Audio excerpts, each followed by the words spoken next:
My brother ruined the wedding cake I made, I didn't help him, and it exposed years of family favoritism and unresolved tension. I am a 28 female from a middle-class family in a small Midwestern town. My parents, Tom, 58 male, and Linda, 56 female, worked tirelessly to provide for us. Dad was a high school English teacher, and Mom worked as a nurse at the local hospital. They instilled in us the values of hard work and humility, always emphasizing that character matters more than material possessions. Growing up, our house was modest but filled with love. We had weekly game nights where we gathered around our old scratch dining table to play board games. Mom would make her famous chocolate chip cookies, and Dad would regale us with stories from his teaching days. Those nights are some of my fondest childhood memories of my older brother Jake, 32. Male and I were close as kids.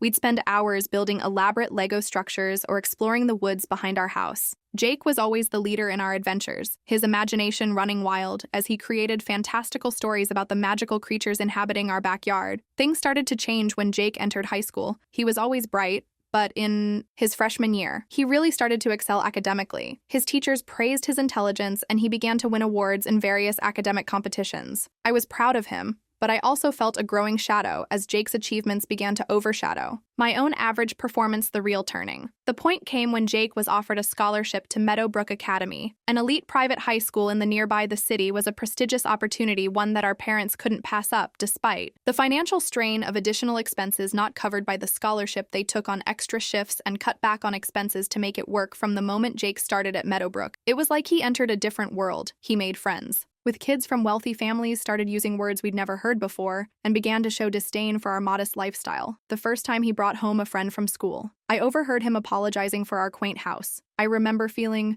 a mix of embarrassment and anger. This was our home, the place where we'd made so many happy memories. As Jake's high school years progressed, the divide between us grew wider. He rarely joined our family game nights anymore, always claiming he had too much homework or plans with his new friends. When he did join us, he'd make snide comments about how provincial our traditions were. It hurt to see the brother I once idolized turning into someone I barely recognized despite the changes in Jake. Our parents continued to praise his every achievement. They proudly told anyone who'd listen about Jake's perfect grades for his position as captain of the debate team and the prestigious universities that were already showing interest in him. Meanwhile, my solidly average grades and participation in the school choir barely seemed to register. I tried not to be resentful, throwing myself into my own interests. I joined the school's baking club and discovered a passion for creating delicious treats in the kitchen. Became my sanctuary, a place where I could express myself and feel proud of my accomplishments. Mom would sometimes join me, and those moments in the kitchen became our special bonding time after high school. Jake got into an ADTU, Ivy League university on the East Coast. The day his acceptance letter arrived, our parents threw a big celebration. They invited the whole extended family, and Jake basked in the attention. I remember standing in the corner of our living room watching. As relatives fawned over Jake feeling invisible,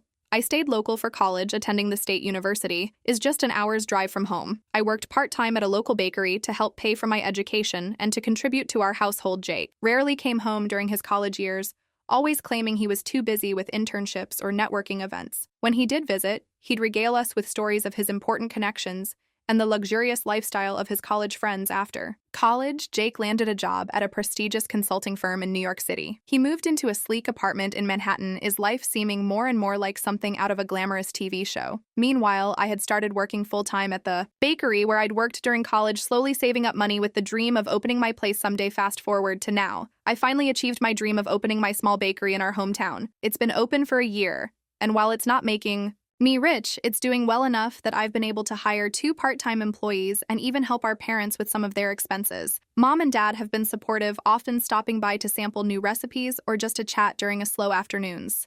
Jake, on the other hand, has continued to climb the corporate ladder. He's now a senior consultant, constantly posting on social media about his business class flights, fancy client dinners, and expensive watches. His visits home has become even rarer. And when he does come, he spends most of the time on his phone or complaining about how there's nothing to do in our backwater town. Last month, our cousin Amy, 25 females, got married. Amy and I have always been close. She'd often join me in the kitchen during family gatherings, and we'd gossip while frosting cupcakes or kneading bread. When she asked me to make her wedding cake, I was honored and spent weeks perfecting the design of the wedding. Was a family event held in the renovated barn of Amy's fiance's family farm. It was a beautiful rustic affair with fairy lights strung across wooden beams and wildflowers and mason jars on every table. I arrived early to set up the cake and help with last-minute preparations. Jake showed up just Before the ceremony, dressed in an expensive designer suit that looked comically out of place in the barn setting throughout the reception, he kept making loud comments about how quaint and folksy the wedding was, his voice dripping with condescension.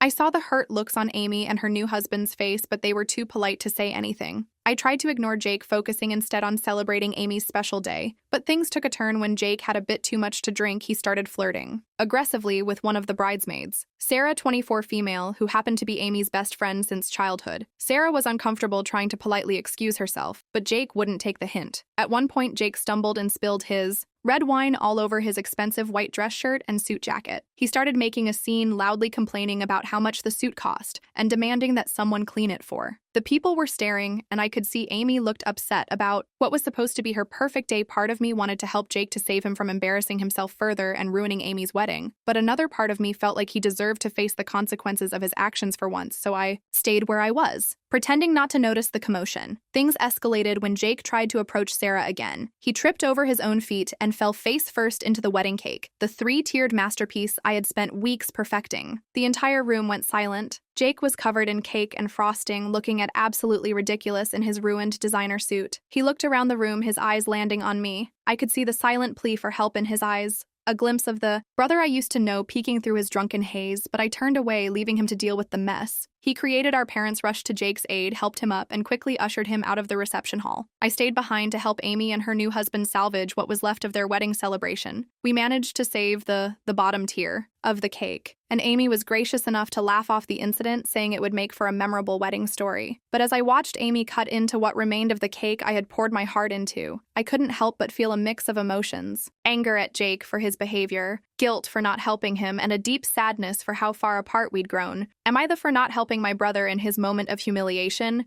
Even though he's been insufferable for years, should I have put aside my resentment and stepped in to help him? Or was it right to let him face the consequences of his actions? For once, update 1. It's been about a month since Amy's wedding, and a lot has happened. I thought I'd update you all on the situation with Jake and how things have unfolded in our family the day after the wedding. I woke up to a barrage of angry texts from Jake. He accused me of abandoning him and making him look like a fool. Some of his messages were barely coherent, a mix of drunken, typos, and bitter accusations.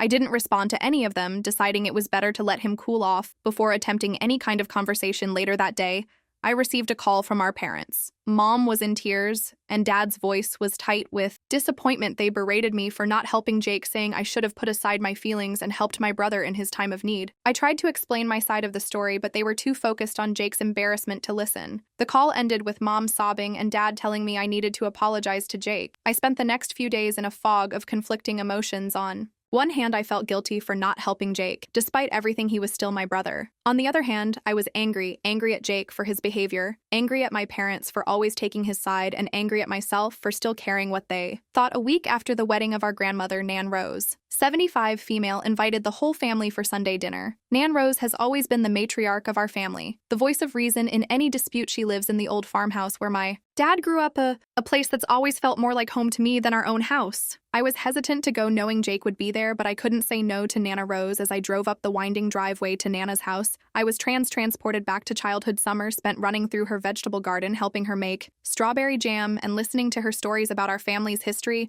Nana Rose was the one who first taught me to bake patiently, guiding my small hands as we kneaded bread dough together. The dinner started tense. Jake wouldn't look at me, and our parents were giving me the cold shoulder.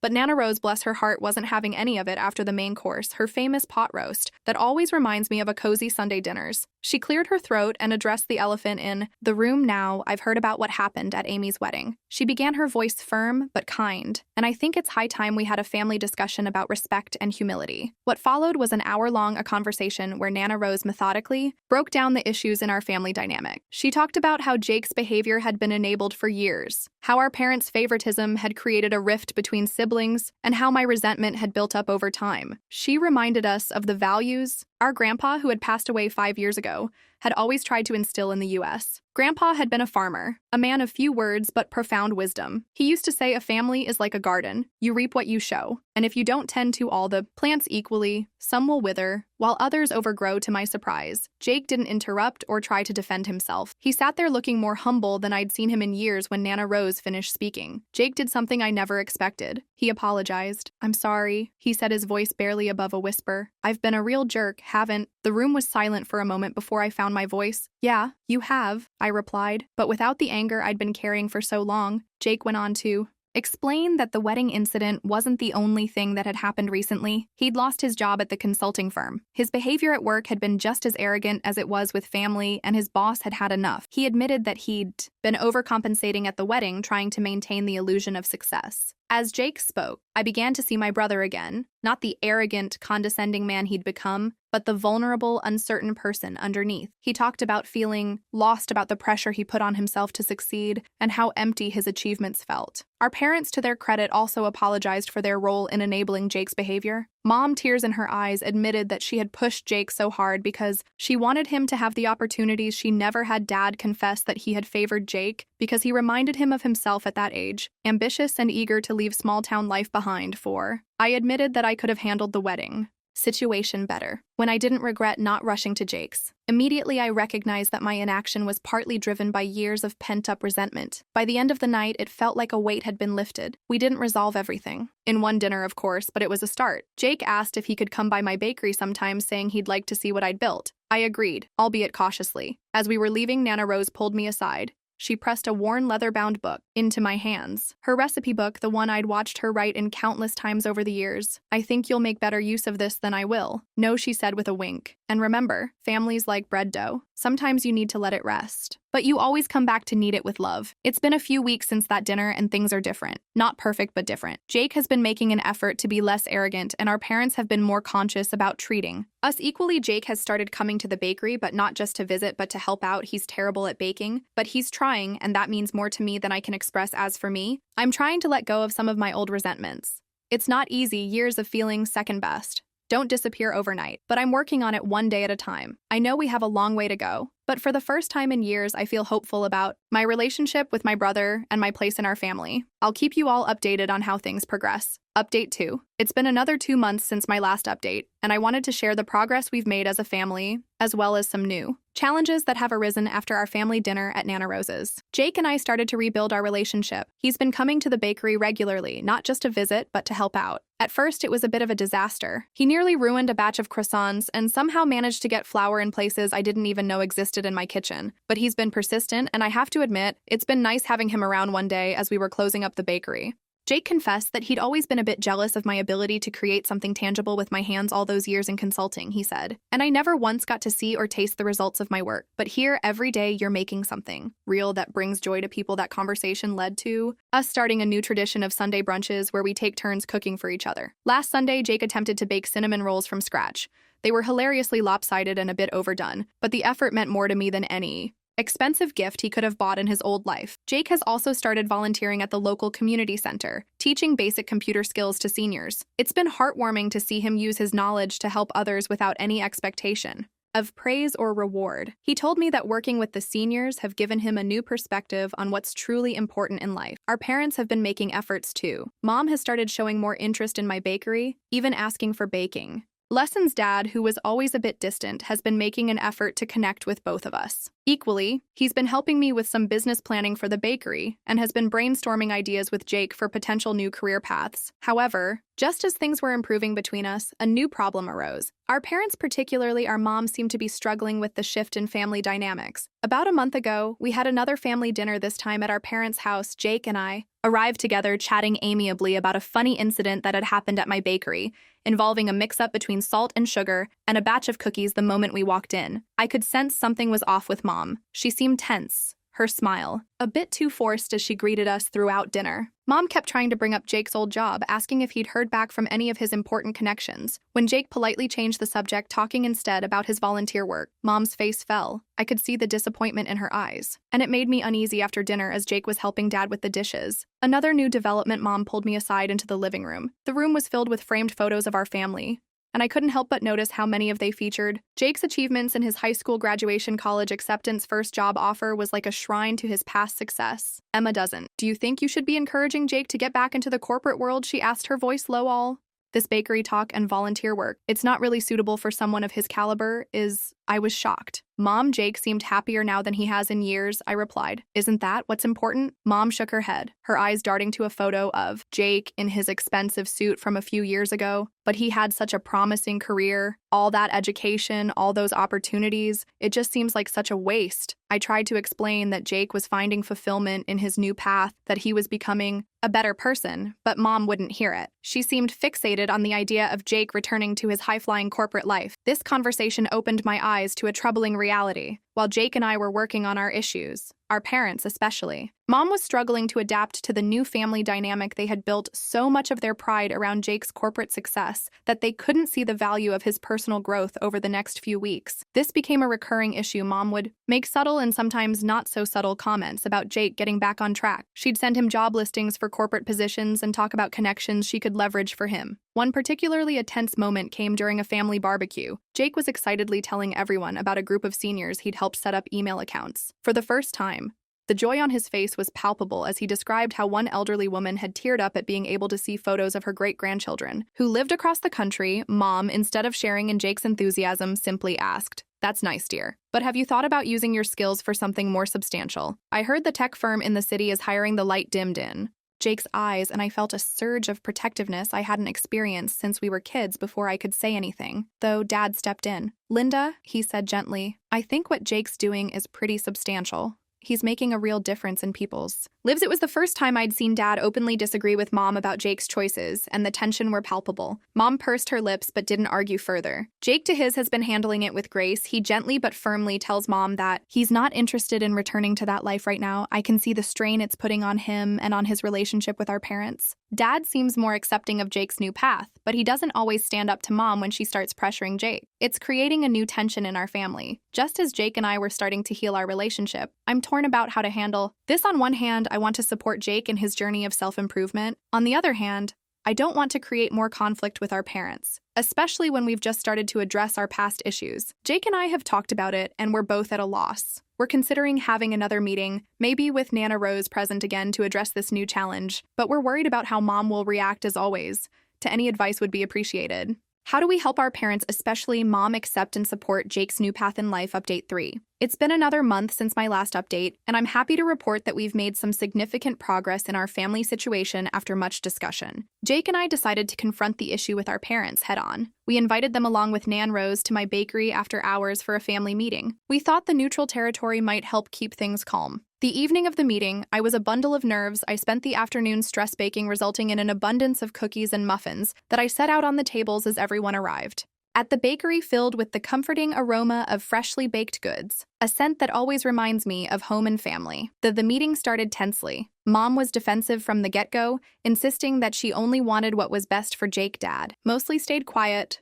but you could see the conflict on his face. Nana Rose sat quietly, her wise eyes taking everything in. Jake spoke first calmly, explaining how much happier and more fulfilled he felt in his new life. He talked about the satisfaction he got from his volunteer work and how he was exploring starting his own small business, inspired by my bakery's success. Mom, Dad, he said, his voice steady but emotional. I know you wanted the best for me, and I appreciate everything you've done, but corporate life wasn't making me happy. I was stressed all the time, I barely slept, and I felt like I was losing myself. Now, for the first time in years, I feel like I'm doing something meaningful. I shared how proud I was of Jake's personal growth and how our relationship had improved. I also expressed my frustration with Mom's constant pressure on Jake to return to his old lifestyle. Mom didn't take it well. At first, she became emotional, saying she couldn't understand why would throw away his education and opportunities. We sacrificed so much to give you those chances, she said, her voice breaking. How can you just walk away from all of that? That's when Nana Rose stepped in her wise, no-nonsense way. Linda, she said, what's more important to you? Jake's resume or Jake's happiness? That question seemed to stop Mom in her tracks for a moment. She was speechless then. To everyone's surprise, She started to cry through her tears. Mom confessed that she had always felt insecure about our family's modest background. Jake's corporate success has been a source of pride for her, is a way to prove that the family could make it in the world. The idea of Jake stepping away from that life felt to her like a step backward. I just wanted you to have everything I never had, she said, looking at both Jake and me. I didn't want you to struggle like your father, and I did. It was a breakthrough moment. For the first time, we all understood the root of Mom's behavior. Dad finally finds. His voice admitted that he had gone along with Mom's pressure on Jake because he didn't want to disappoint Pointer, even though he was proud of Jake's new. The path. I see now that we were so focused on external success that we forgot about what matters, Dad said, his voice thick with emotion. I'm sorry we put that pressure on you, Jake and Emma. I'm sorry we didn't appreciate your path as much as we should have. The conversation that followed was honest, emotional, and ultimately healing. We talked about redefining success through the value of personal happiness over societal expectations. Mom began to see how her actions, though well-intentioned, had harmful. Nana Rose shared stories about our family's history, about great-grandparents who had weathered the Great Depression, about Grandpa's decision to become a farmer, despite his own parents' disapproval. Our family strength, she said, has always been in our ability to forge our paths and support each other no matter what. By the end of the night, we had come to some important agreements. Our parents would respect Jake's choices and not pressure him about his career. We would have regular family meetings to check in and address any issues before they became major problems. We would all work on expressing our feelings more openly and honestly. With each other, we would focus on supporting each other's happiness, rather than trying to live up to external expectations. As we were cleaning up, Mom approached me. She picked up one of the cookies I'd baked earlier and took a bite. These are wonderful, Emma, she said softly. I'm sorry I haven't appreciated your talent as much as I should have. Would you be willing to teach me how to make these?